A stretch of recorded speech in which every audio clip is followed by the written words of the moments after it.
سيدنا ونبينا وحبيبنا وشفيعنا ومولانا محمد صلى الله تعالى عليه وسلم ورسوله النبي الأمين المكين الحنين الكريم الرؤوف الرحيم.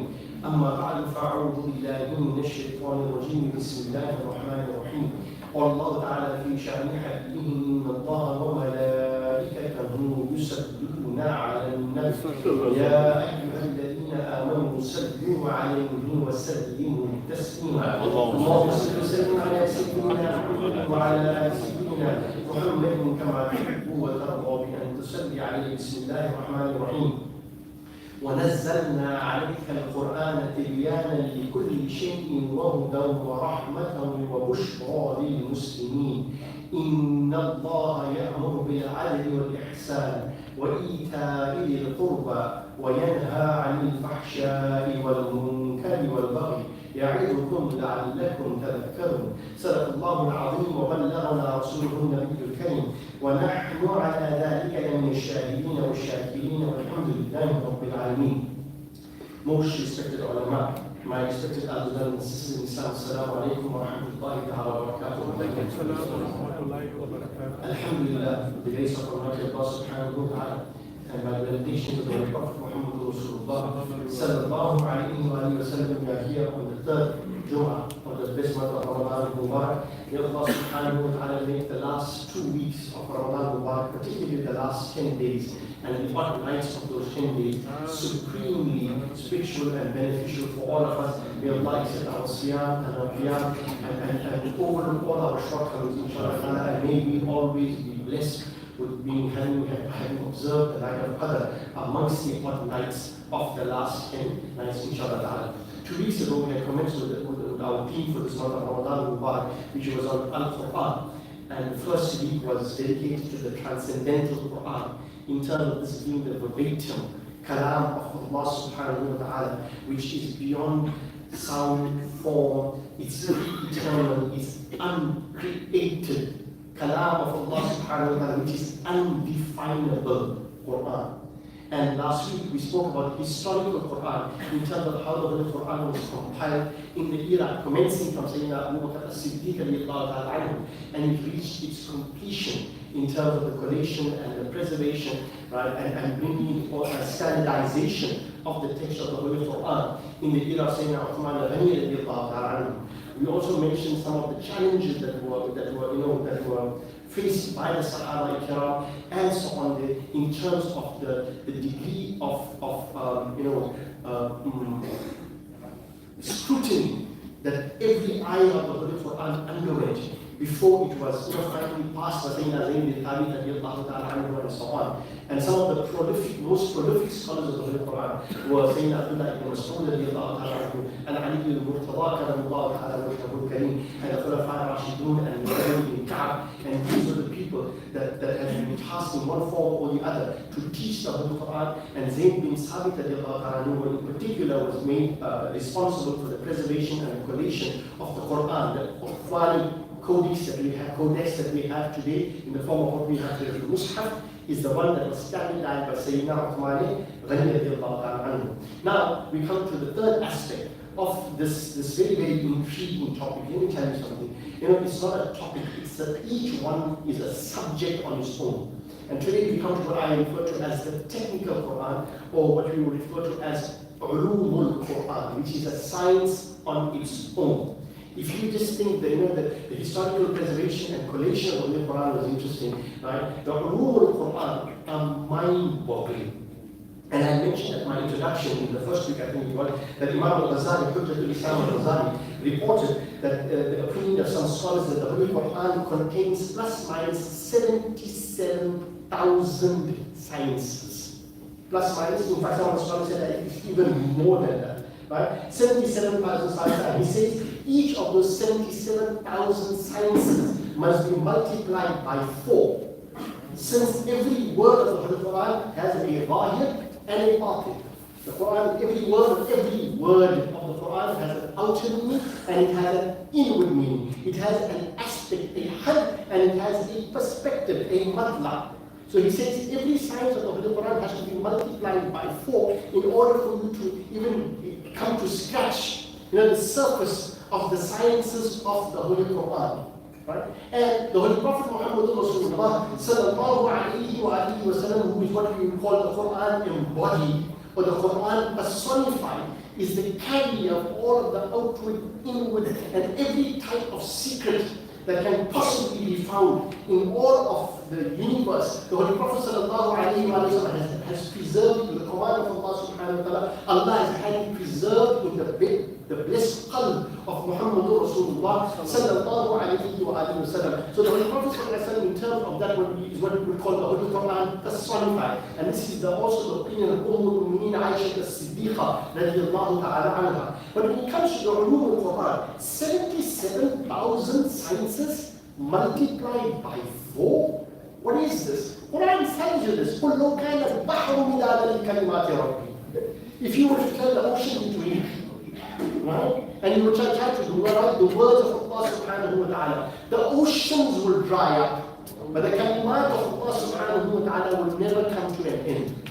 Really, we have no idea what Allah subhanahu wa ta'ala has blessed us with in terms of His kalam, which was revealed to His beloved Prophet Muhammad Rasulullah alayhi salatu wasalam. Now when it comes to the technical aspects of the Holy Quran, like I said, these are merely introductions to these sciences, just to give you an overview, because it will take you years to actually study. Now, what the scholars did was, and just to give you an indication of how intricate the sciences of the Holy Quran are, is that in terms of ulum al-Quran and the various sciences of the Holy Quran, Ali ibn Murtada kalamullah ta'ala wajhahu kareem, the Holy Prophet stated about him, right? He said, Ali ma'al Quran wal Quran ma'al Ali. Ali is with the Quran and the Quran is with Ali. And it is narrated an Ali ibn Fayl قال Ali saluni an kitabillah.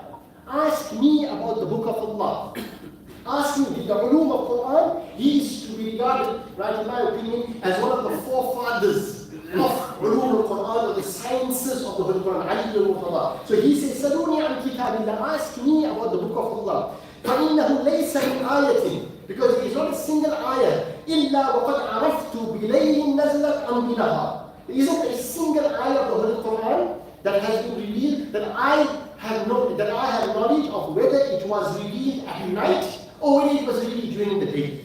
في سهل أم في جبل, whether it was revealed in an open field or whether it was revealed on mountains. Meaning Ali is telling you, if you want to know the time, the date, the location, the history, every aspect of every ayah of the Holy Quran, ask me anything about the Holy Quran, because I am the one who has this knowledge. And Hazrat Ali is regarded as one of the forerunners of ulum al-Quran, of the sciences of the Holy Quran. Right? And as I said, it's 77,000 multiplied by 4, bare minimum.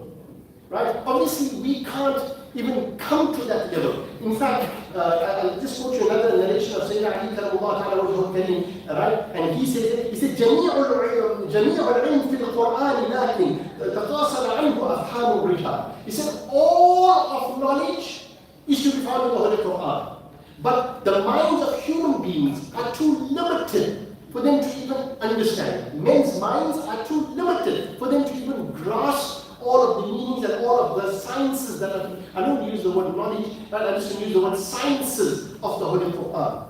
Now, Imam Jalaluddin Suyuti in particular, and before him Imam al-Zarkashi in Al-Burhan fi Ulum al-Quran, they collated, right, all the various sciences and gave the categorization of the various sciences in the Holy Quran. And Imam al-Zarkashi Al-Burhan fi Ulum al-Quran, and in particular, right, the seminal work in terms of the Ulum al-Quran, the sciences of the Holy Quran, is regarded as Al-Itqan fi Ulum al-Quran, which has been authored by Imam Jalaluddin Suyuti. Imam Jalaluddin Suyuti took the 77,000 sciences and he distilled it, right, into and limited it to 80 different overarching sciences.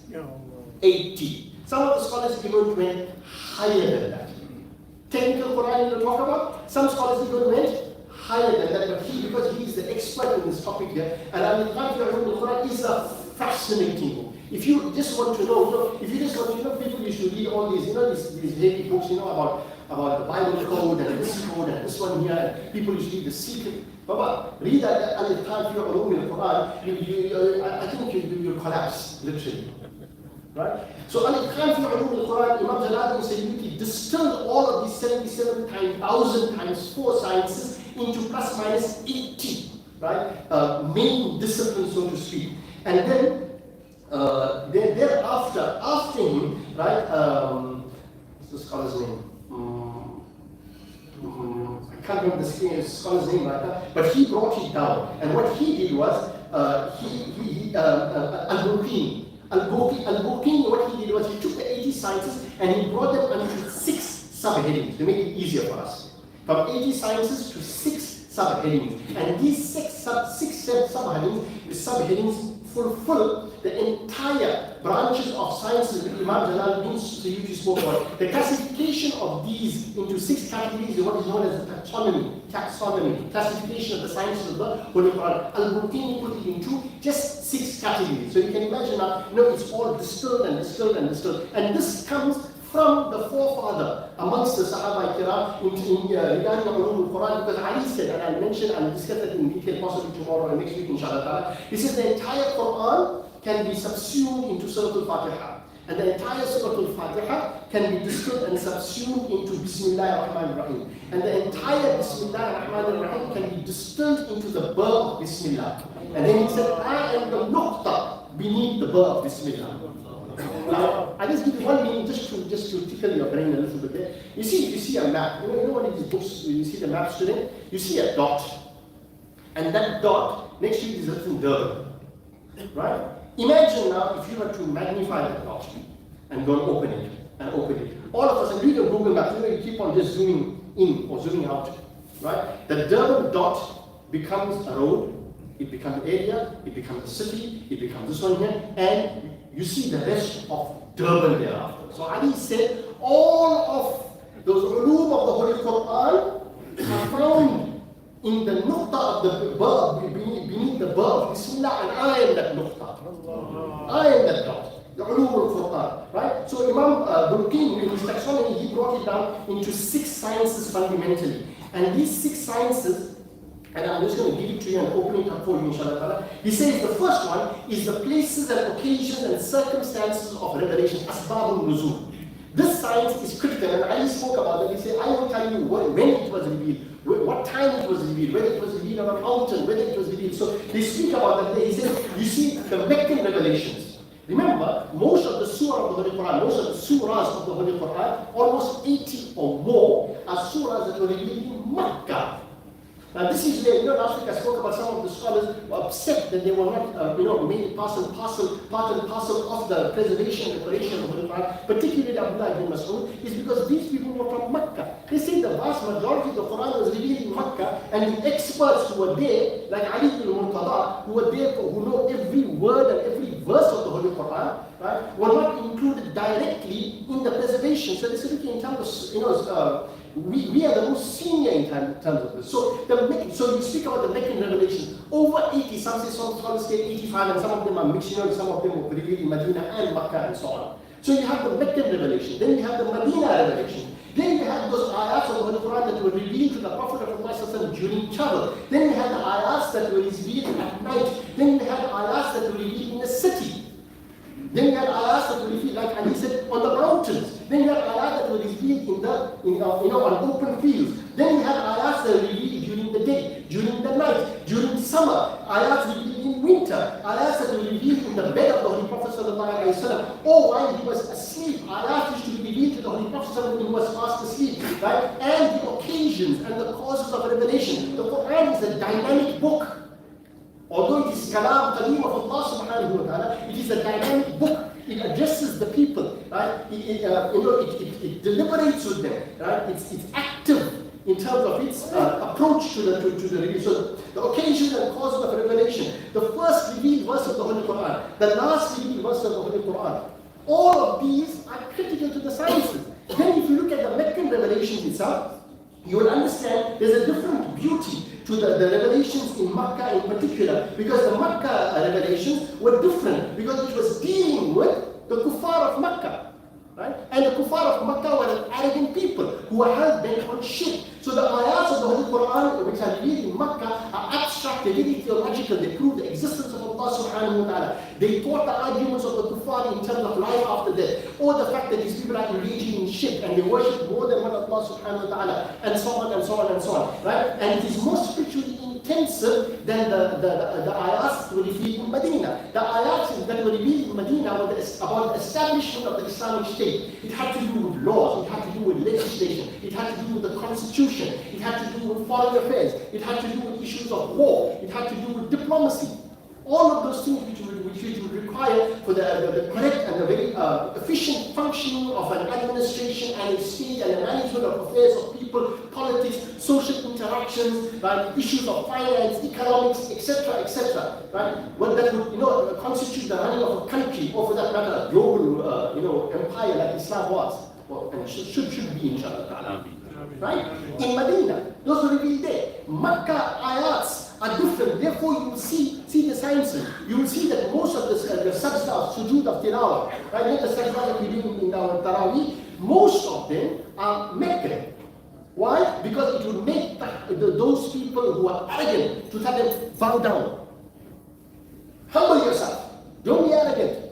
Right? I don't read the ayats because I don't want to go into that unnecessary. Right? But these were the ayats, right? And if you look at the words, Allah subhanahu wa ta'ala uses very emphatic words. And Allah subhanahu wa ta'ala uses words that show that Allah subhanahu wa ta'ala, is speaking in a word of authority. Allah will use the word kalla. In fact, the scholars say the moment you hear the word kalla in a surah of the Quran, you must know it's a Meccan surah. Because kalla means an emphatic no. Kalla, bal la tukrimuna al-yatim. Can you see the tone? Kalla. Indeed, nay, but la tukrimuna al-yatim. You do not honor the orphan. وَلَا تَحَاضُّونَ عَلَىٰ طَعَامِ الْمِسْكِينِ. And you don't encourage the feeding of food to the poor and the needy. وَتَأْكُلُونَ التُّرَاثَ أَكْلًا لَمًّا. And you eat the wealth, right? Like voraciously. وَتُحِبُّونَ الْمَالَ حُبًّا جَمًّا. Can you see the forcefulness of the words? These were Meccan revelation. Medina revelation had to do, if Quran is speaking about a Meccan surah, you will say, Ya ayyuhan nas. If he's speaking about the believers, it's a Medina surah, Ya ayyuhal ladina amanu. Can you see how intricate it becomes? So this is where when you start studying these things here, like, you just stand there and you look at it, oh my word. I'm just touching on one, right? Then you see the stories of Anbiya alayhi salatu wasalam and Adam alayhi salam and Iblis and all of these things here. Those stories of Qasas of Anbiya are making revelations to give them an indication, right? That these are the previous stories of previous Anbiya, that the Holy Prophet is connected to the prophetic network that commenced from Sayyidina Adam alayhi salatu wasalam and so on. So that's one branch, introduction. Not even an introduction, it's just basically a headline. Okay? Then you get the other one, right? In terms of the textual transmissions and transmitters. This we touched on a little bit last week. The people who are Haafiz in the era of the Prophet who had memorized the kitab, the book of Allah, right? And they had done al-arb. And they recited the Quran to the Holy Prophet Amongst them was Zayd bin Thabit. Amongst them was Ali ibn Murtada. Amongst them was Ubay bin Ka'b. Amongst them was Abdullah ibn Mas'ud. And the mass transmission of the methodology of recitation of the Quran that we have today, right? Hafs and Asim, or Nafi' and Warsh, or Qalun, etc., etc. The various modes of recitation and so on, and the various, the difference in the nuances. وَأَمَّا الَّذِينَ سُعِدُوا وَأَمَّا الَّذِينَ سَعَدُوا. Those slight nuances in the words which add richness to the meaning, right? And the mass transmission of the ayats of the Holy Quran, right, is another science altogether. Some of it we touched on, right? Especially those ayats, when it comes to these ayats that are ambiguous ayat, or the ayat that were there was a question mark regarding it. Was this part of the Holy Quran? Or was it not part of the Holy Quran? Like you mentioned, people say, oh, but this verse was taken out from the Holy Quran and so on, and these are in books of hadith, etc. I don't want to go into the discussion, but that science deals with that matter. And they will show you exactly, how the transmissions took place, how there was a change. See, Abdullah ibn Mas'ud, one of the masters of Quran, he was in Kufa, right? Then you would have Ubay bin Ka'b. Then you would have, and they were in different areas. So the Kufans learned from Abdullah ibn Mas'ud, right? The people of Medina learned from Ubay bin Ka'b, or Zayd bin Thabit, right? And the people from Basra, Abu Musa al-Ash'ari. and Abu Darda. Abu Darda was one of the Hufaz of the Holy Qur'an. These people were people who read the Qur'an to the Prophet of Allah. And there were some Sahaba who the Prophet of Allah read the Qur'an to them. Meaning they just received and they heard the revelation from Rasulullah. But those who memorized it and so on, like Ali ibn Murtada, they would read it to the Prophet of Allah and the Prophet of Allah would correct them. So the first mode of transmission of Quran in oral form or written form was through these people. And this is a science on its own. Then we get the other side, which is phonetics and elocution. How you pronounce the word, how you read the verses of the Holy Quran, right? In that dialect is to be included, right? If you read the Warsh style, الَّذِينَ يُؤْمِنُونَ, right? Not يُؤْمِنُونَ, right? Because the dialect changes, right? The slight dialect change there will mean that they don't have an inflection in يُؤْمِنُونَ, they say يُؤْمِنُونَ بِالْغَيْبِ, right? غَيْرِ الْمَغْضُوبِ عَلَيْهِمْ. Now, it's not to be taken like, we put a wow and, like a pulling, no. When we speak about it, it's a mode of expression, it's a dialect. The way some people, they lengthen a word. Right? I can't think of anything, maybe the copies would help me out. Like, Aina, right? So if you have to say that to an Arab, he'll ask you, where? But an Afrikaner will tell you, Aina, you see? So the elocution is critical, and this is why the science of tajweed that we have, right, is important. Because many people, and people are fast, right, and who are particular about this one, trust me, I know of the grades, right. Give you a simple example: Nahar and Nahar. Inna a'tainaka al-kawthar fasalli li rabbika wanhar and Nahar. Two different meanings, Baba. Nahar means sacrifice. Nahar means river. Do you understand? Right? If you say Nabbi and Nabbi, no. وَأَنَّ عَذَابِي هُوَ الْعَذَابُ الْأَلِيمُ. Alif, alim, and alim. Elocution. Which area of the throat? This is the sign of the letter of Haafiz. When you hear him read, you must just take your hat off to all those Qur'an. Because what you hear, right, in terms of the elocution and the pronouncement and the inflections, right, and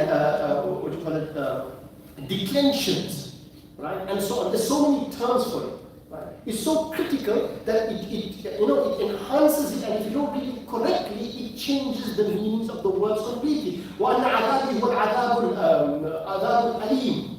Alim with the alif means grievous, right? Alim, hard, very great punishment. Alim means knowing, knowledgeable. Now, my knowledgeable punishment, what changed? Because you made it an alim instead of an alim, right? Now, the Holy Quran, in terms of phonetics and education, there's so much to it, right? That you will see, the mud, the length of a vowel, right? Then you will get the waqf, the pause. I'll give you an example. You'll get one scholar reading Alif Lam. You can't say Alif Lam Mim. You can't say that.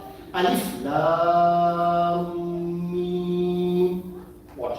You stop. ذَلِكَ الْكِتَابُ لَا رَيْبَ. Those who read from Hafs and Asim will read ذَلِكَ الْكِتَابُ لَا رَيْبَ فِيهِ هُدًى لِلْمُتَّقِينَ. But the other reading is ذَلِكَ الْكِتَابُ لَا رَيْبَ فِيهِ هُدًى لِلْمُتَّقِينَ. So the pause, he paused it differently. It creates a nuance of meaning. You understand? Just one comma in a sentence can change the meaning and the nuance of the sentence. In fact, it can change the meaning completely. Right? One famous one which the scholars are very particular about, right? فَأَمَّا الَّذِينَ فِي قُلُوبِهِمْ زَيْغٌ وَالرَّاسِخُونَ فِي الْعِلْمِ يَقُولُونَ وَمَا يَعْلَمُ تَأْوِيلَهُ إِلَّا اللَّهُ. Now, if you read the Quran that we have, the 13-page Quran that has been printed to the Indo-Pak subcontinent, you'll see the waqf lazim. Right? But there was differences of opinion on scholars whether you stop there or not. وَمَا يَعْلَمُ تَأْوِيلَهُ إِلَّا اللَّهُ. And you stop. وَالرَّاسِخُونَ فِي الْعِلْمِ يَقُولُونَ آمَنَّا بِهِ. Or you read it, وَمَا يَعْلَمُ تَأْوِيلَهُ إِلَّا اللَّهُ وَالرَّاسِخُونَ فِي الْعِلْمِ. That and but makes a big difference. Because if you say the ayah, warras, and if you join it, if you don't join it, or if you stop, it changes the meaning. And if you join it, it means the ta'weel and the interpretation of it is known by Allah and the rasikhun, the purveyors of knowledge. Oh, but the purveyors of knowledge say, يَقُولُونَ آمَنَّا بِهِ كُلٌّ مِنْ عِنْدِ رَبِّنَا. You saw how many nuances came into one word while just either stopping and adding a word, and the word could have a meaning, word can have plus minus 21 meanings, and as a conjunction has plus minus 21 meanings, and but. Right? Now, I'll show you phonetics, elocution. This ayah, according to some of the scholars, in terms of phonetics and elocution of the Holy Qur'an, right? And in terms of tonal quality, in terms of rhetoric, in terms of balagha, eloquence, right, is one of the most fascinating ayahs of the Holy Qur'an, according to the scholars. Say, if people knew the depth of the rhetoric, the greatness of the eloquence, if everybody knew, right, the rhythm, the meter, the rhyme, the scheme of it, the types of speech that will be found in it, right? He says, you know what, Jaffal Talam, your pens will dry up. Just praising the one ayah, right? Watch. وَقِيلَ يَا أَرْضُ بْلَعِي مَاءَكِ وَيَا سَمَاءُ أَقْلِعِي وَغِيضَ الْمَاءُ وَقُضِيَ الْأَمْرُ وَاسْتَوَتْ عَلَى الْجُودِيِّ وَقِيلَ بُعْدًا لِلْقَوْمِ الظَّالِمِينَ. The scholars say, if you only understand, the scholars of Balagha sit down, we give up. Why? Because it has the elocution, it has the phonetics, it has a sound to it, there is a rhythm to it, there's a certain frequency and vibration to it, there's metaphors in it, there are similes in it, there are commands in it, there are descriptions in it, there are addresses in it, types of speech. Waqi, and you are talking to Allah, said Waqi, and you say, Ya ardu bada'i ma'ak, right? Ya ard, O earth, suck up your water. See the words. Allah is addressing something that we regard as inanimate. Ya ardu bada'i ma'aki. Now, if you want to know vibration and tonal quality, right? If you see how, if you were to describe how water is sucked up, وَقِيلَ يَا أَرْضُ بَدَعِي مَاءَكِ وَيَا سَمَاءُ أَقْلِي. Ya sama is high. So, وَيَا سَمَاءُ أَقْلِعِي. You pull it up. See the tone. Gives an indication high and low. So the heavens are stopping, withholding the rain. The earth is sucking up the earth. Ma'aki wa ya sama'u aqli'i wa ghidha al-ma'u wa qudiya al-amr. Wastawat. Now the word wastawat is a kinetic typography that the Holy Qur'an. Can you imagine the ark of Nuh alayhi salam is coming to Mount Judi, and it's now going from water, waterlogged ground which is full of, it's flooded, and it's going from smooth water onto a rock. وَيَا سَمَاءُ وَقِيلَ مَا قُضِيَ الْأَمْرُ وَقُضِيَ الْأَمْرُ وَاسْتَوَتْ. Like something hits onto a rock and quick. Topography, kinetic topography, wastawat, it gives you an indication how وَقِيلَ بُعْدًا لِلْقَوْمِ الظَّالِمِينَ. Allahu Akbar. What are we talking about here? Right? Okay, I'm just going to give you the fourth one is linguistic forms and rhetorical devices. I touched on it, in terms of this ayah here, right? When the ayah was revealed, which I read to you earlier on, إِنَّ اللَّهَ يَأْمُرُ بِالْعَدْلِ وَالْإِحْسَانِ وَإِيتَاءِ ذِي الْقُرْبَى وَيَنْهَى عَنِ الْفَحْشَاءِ وَالْمُنكَرِ وَالْبَغْيِ يَعِظُكُمْ لَعَلَّكُمْ تَذَكَّرُونَ. Do you ever wonder why we read this in every khutbah? If you could give no other bayan, no other lecture, and if you were just to read this one ayah, according to Abdullah ibn Mas'ud, every science of life, every science of Qur'an, right? And everything that is required for you to live a life comprehensively in this dunya has been covered comprehensively in this ayah of the Qur'an. To such a point, Walid bin Mughira, a kafir, right? The Holy Prophet of Allah sallallahu alaihi wasallam, this is regarded as the most jami', most comprehensive verse in the Holy Quran when it comes to all the ahkam of Allah subhanahu wa ta'ala, whether it is legal, whether it is ethical, whether it is moral, whether it is social, whether it is political, whether it is personal, whether it's public. Right? Everything is covered. When the Prophet of Allah was reciting this verse to the kuffar of Makkah, his family member, Walid bin Mughira, happened to go past. Hey, when he heard this Quran, He said, "Ay ya ibn akhi." He said, "Hey, hold on." He sat down, he was walking, he sat down on the floor. He sat down on the floor. He said, "Ay ya ibn akhi." He said, "Repeat this, O son of my brother. Repeat this ayah." And the Prophet of Allah repeated it. And he said, "Whoa, look at the sweetness in it." Right? And he said, "Look at the flow in it. Look at the beauty in it. Look at the comprehensiveness in it." And he said, "Ma huwa biqawli bashar." This kafir, this mushrik, he said, "This cannot be the words of a human being. These can't be the words of a human being." Okay? Again, unfortunately, you don't have the time to do these things here. Right? Then you have the ahkam of the Holy Quran. Right? You'll have what they call the mutashabihat and ahkamat. Mutashabihat and muhkamat. Right? Those clear and ambiguous, right? Ayat of the Holy Quran, verse of the Holy Quran dealing with laws which are clear and unambiguous. There's no short. Then you have the mutashabihat, those verses there which cannot be completely interpreted. They are mutashabihat. Allah speaks about it. Allah wants those things to be ambiguous. Among the highest ambiguous ayat of the Holy Quran are Hamim, Ayn, Sin, Qaf, Noon. Mutashabihat. Nobody can interpret that. Nobody has an idea. Right? Does it have to do with the phonetics and elocution? Possibly. Kaf, ha, ya, ayn, sad. Does it have any meaning to it? Kaf, ha. They extend the meaning. Taha. You don't read it like Taha. You understand? So all of these things. Then you have the Mu'arraf. Do you know the Quran has so many words that we call loan words, which the Quran has Arabized, right? From various other languages. Turkish, Zanji, the language of the people of Zanzibar, the modern Malawian language, what's called this? I can't remember it. Swahili. Swahili is an offshoot of the language of the people of Zanzibar. Right? It has Turkish words, it has Persian words in it. It has Roman words in it. Right? Jalaluddin Sayyidi said he went up to about 46, and Imam Ibn Hajar Asqalani went up to about 60 to 80 words that are, so to speak, borrowed loan words from other languages in the Holy Quran. Right? Then you have what we would call the clear-cut verses. Then you have the mafhum, then the inferred ayats, when something is inferred in the Holy Quran. Then you have the ambiguous, then you will have the interpreted, mu'awwal. Right? So many different types of verses of the Quran. Then you have the rhetorical devices like I have spoken about. The wasl and the fasl. You need to know where to join. And this is the heart of rhetoric and balagha is when you know how to join, where to join, and where not to join, and how not to join. That's rhetoric. Now, these are sciences of Quran. And I'll give you one there because unfortunately I don't have the time to go into greater detail regarding the matter. Right? But I will give you this one here.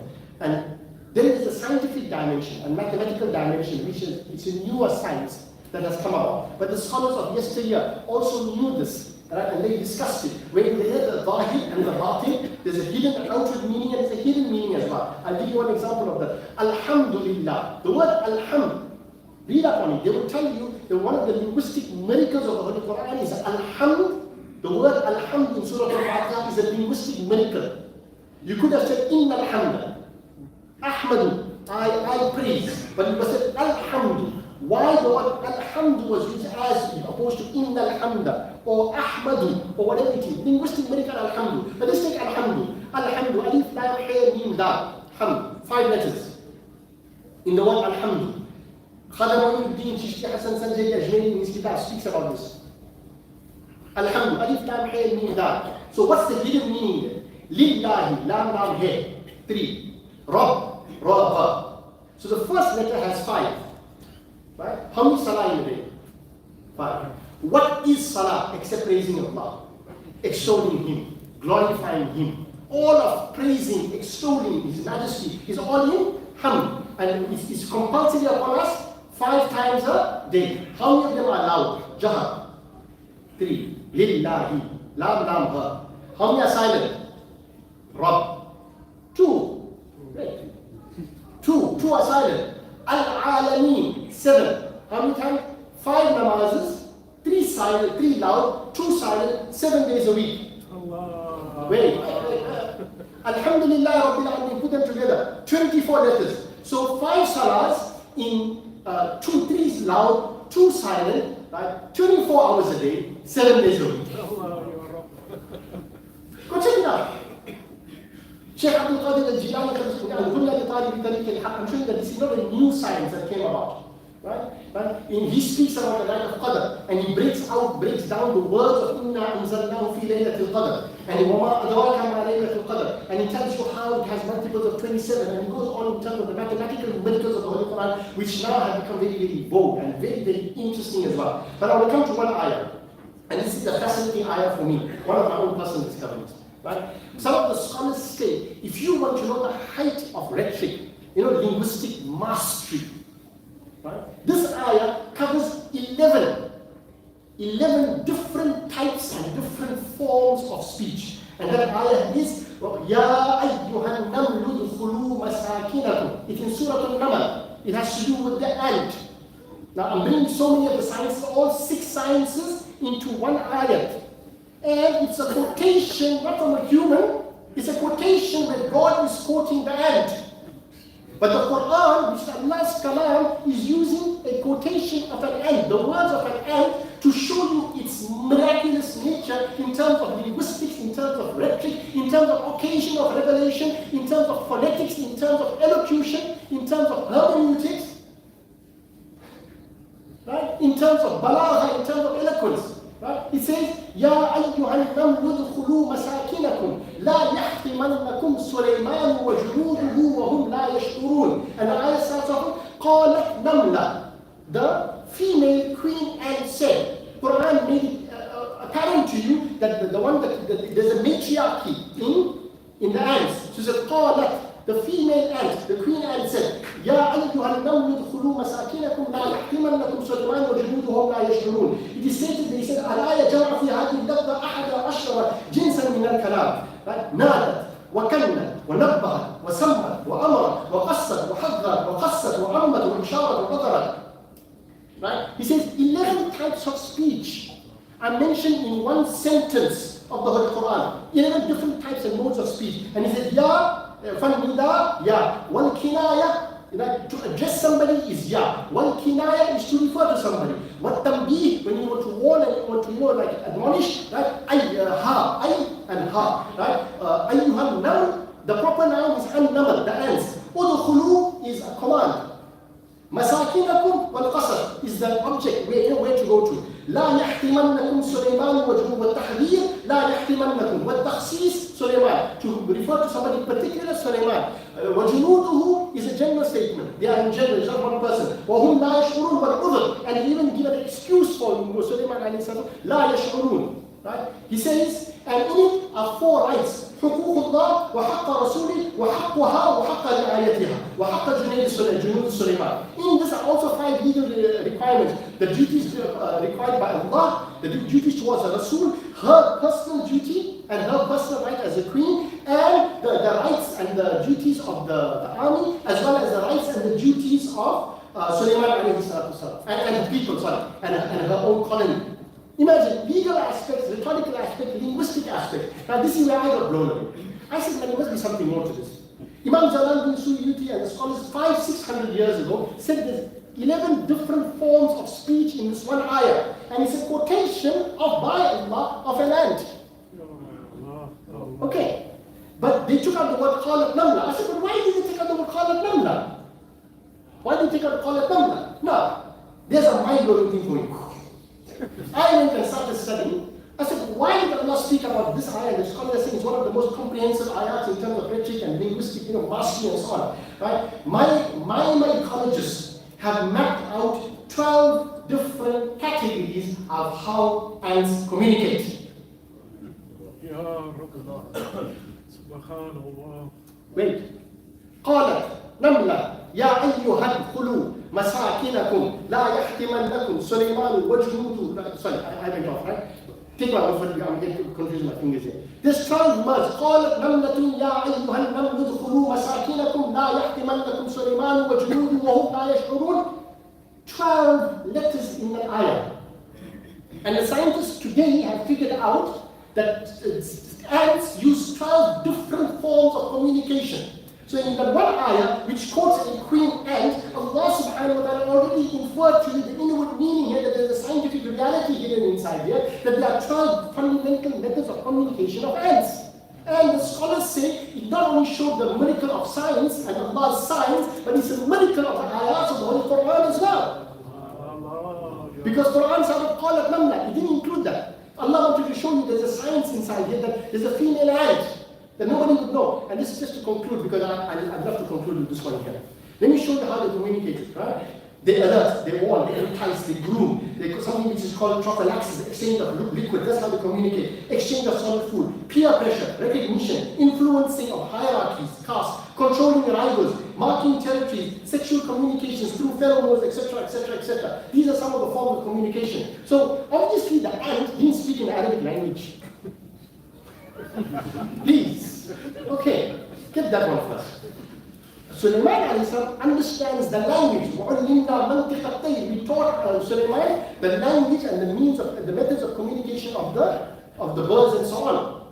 Right? So what happens is that this is just an anecdote. There is no sanad to it. You can take it or leave it. Right? It is taken. Right? He says that Sulaiman alayhi salam heard, and the Quran speaks about this. He was plus minus about 3 miles away.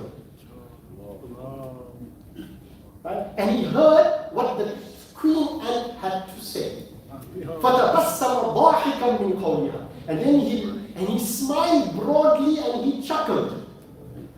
But 3 miles ahead, he understands the communication, whichever method she used. He understood the method of communication. وَقَالَ رَبِّ أَوْزِعْنِي, and he made a dua to Allah, أَنْ أَشْكُرَ نِعْمَتَكَ الَّتِي أَنْعَمْتَ عَلَيَّ. Make me grateful for the favor that you have bestowed upon me. So anyway, he gets there. She's worried about, she knows who Sulaiman is. The queen ant knows Sulaiman. The queen ant knows that he has an army, and his army won't even know that they trample over the ant heap. So Sulaiman alayhi salam goes to the ant heap. He goes inside and he locates the queen ant. And he takes the queen ant and he places it on his palm. So Sulaiman alayhi salatu wasalam asked the ant, and he communicates with her, not in Arabic, because Sulaiman alayhi salam never spoke Arabic. Right? He communicates with the ant and he says, "Oh ant, tell me, whose kingdom is greater?"